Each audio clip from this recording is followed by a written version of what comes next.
अगर आप भी चाहते हैं नए वीडियो एवं नए ऑडियो देखने एवं सुनने के लिए तो हमारे गोल्ड स्टूडियो चैनल को सब्सक्राइब जरूर करें एवं बेल आइकन दबाना ना भूलें। Music boy Anil Raj.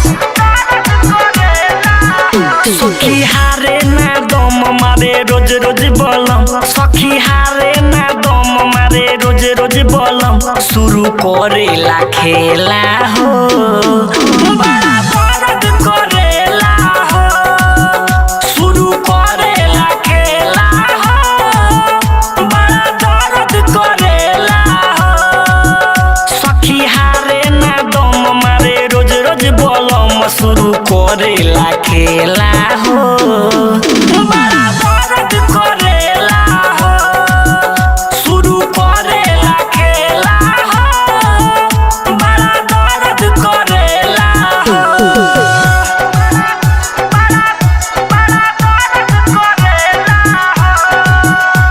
Recording बाई खुशबू studio Harsiddhi.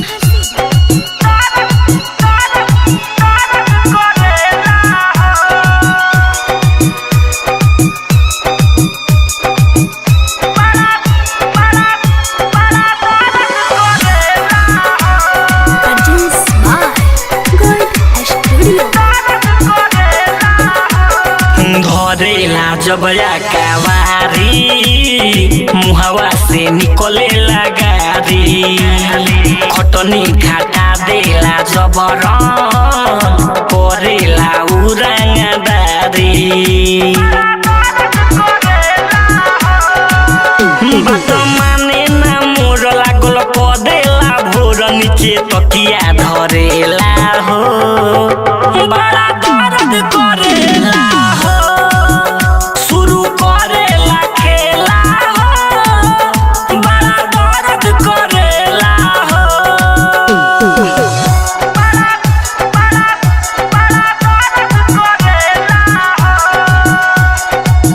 Music boy Anil Raj.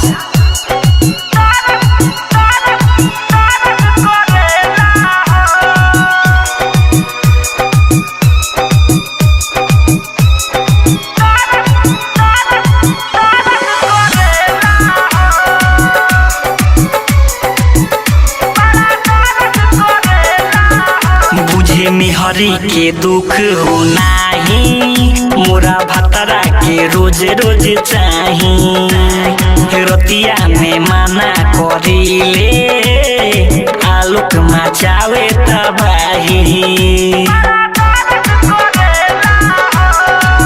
नहीं होला उ दूर सूरज लेला भरपूर, बाबा अजय लड़ेला हो बड़ा दर्द करेला हो, शुरू करेला खेला हो बड़ा दर्द करेला हो।